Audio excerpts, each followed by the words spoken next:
ಹೋಲಿಸಬಾರದು. ಯಾರು ಕೂಡ ಯಾರನ್ನು ಹೋಲಿಸಬಾರದು. ಅದರಿಂದ ಆರಾಮಾಗ್ತದೆ. ಜೀವನದಾಗ ಸಂತೋಷ ಉಂಟಾಗಬೇಕಾದ್ರೆ ನಿಮ್ ಪಗಾರ ಎಷ್ಟಂತ ಕೇಳಬಾರ್ದಂತಿಲ್ಲ ಪದ್ಧತಿ. ಎಲ್ಲ ಕೇಳಬೇಕು, ನಿಮ್ ಪಗಾರ ಎಷ್ಟದಂತ ಕೇಳಬಾರ್ದು. ಯಾಕೆ ಕೇಳಬಾರ್ದು? ಯಾಕೆ ಕೇಳಬಾರ್ದು? ಅಕಸ್ಮಾತ್ ನಮ್ಗಿಂತ ಹೆಚ್ಚಿತ್ತು ಅಂದ್ರೆ ನಮ್ಗೆ ತಾಪ ಆಗ್ತದ, ಅದಕ್ಕೆ ಕೇಳಬಾರದು. ಮುಚ್ಚೆ ಇರ್ಬೇಕು, ಆರಾಮ ಇರ್ತಾನೆ, ಆನಂದವಾಗಿರ್ತಾನೆ. ಇದು ವ್ಯಾವಹಾರಿಕ ಮನಃಶಾಸ್ತ್ರ. ಇದು ಬಹಳ ಸುಲಭವಾಗಿ ಆರಾಮಾಗಿರೋ ಮನಃಶಾಸ್ತ್ರ. ಇದು ದೊಡ್ಡ ಧರ್ಮ ಅಲ್ಲ, ದೊಡ್ಡ ತತ್ವಜ್ಞಾನ ಅಲ್ಲ. ಆದ್ರೆ ಇದು ತತ್ವಜ್ಞಾನವೇ ನಾ ಹೇಳೋದು. ನಾನು ಸಾಮಾನ್ಯವಾಗಿ ಹೇಳ್ತಾ ಇರೋದೆಲ್ಲವೂ ತತ್ವಜ್ಞಾನ, ಫಿಲಾಸಫಿ.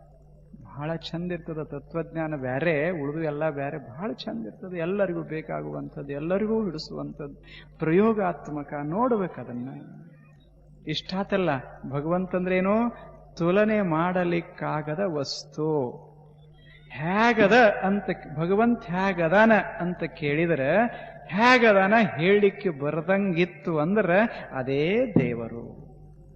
ಇಂಥ ದೇವರನ್ನ ಸ್ವಲ್ಪ ಅತುಲನೀಯವಾದ ಈ ಸತ್ಯ ವಸ್ತುವನ್ನ ಸ್ವಲ್ಪ ನಾವು ಜಾನಿಸಿದರೆ, ಸ್ವಲ್ಪ ತಿಳ್ಕೊಂಡು ಬಿಟ್ರೆ ಮನಸ್ಸೇನಾಗ್ತದೆ? ರಸಪೂರ್ಣ ಆಗ್ತದೆ. ನಾನು ಎಲ್ಲಿಗೆ ಬಂದೆ? ಹೃದಯ ರಸಪೂರ್ಣವಾಗ್ತದೆ. ಯಾವಾಗ ಹೃದಯ ರಸಪೂರ್ಣ ಆಯಿತೋ, ಭಕ್ತಿ ಮನಸ್ಸನ್ನ ತುಂಬುತ್ತೋ, ಆ ಬಳಿಕ ಬದುಕು ಬಹಳ ಬದಲಾಗ್ತದೆ. ಹೆಂಗ ಕಾಣಿಸಕ್ ಶುರುವಾಗ್ತದೆ ಅಂದ್ರೆ, ಹೆಂಗ್ ಕಾಣಿಸ್ತದೆ? ಬಹಳ ಜಗತ್ತೆಲ್ಲ ಸತ್ಯದ ಒಂದು ಕಾಣಿಕೆ ಅಂತ ಅನ್ಸಕ್ ಶುರುವಾಗ್ತದೆ. ಇದು ಮೊದಲನೇದ್ದು. ಎರಡನೇದ್ದು, ಈ ಸತ್ಯವನ್ನ ಜಾನಿಸಿದಂತಹ ಶ್ರೇಷ್ಠ ಜ್ಞಾನಿಗಳ ಮಾತುಗಳು ಮನಸ್ಸಿಗೆ ಹಿಡಿಸಕ್ ಶುರುವಾಗ್ತವ. ಇವೆರಡು ನಾವು ನೋಡೇವಿ ಈಗಾಗಲೇ. ಇನ್ನು ಮೂರನೇದ್ದು, ಮನುಷ್ಯ ಕೃತಜ್ಞನಾಗಿರ್ತಾನ. ಇದು ಮೂರನೇದ್ದು, ಕೃತಜ್ಞನಾಗಿರ್ತಾನ. ಯಾರಿಗೆ?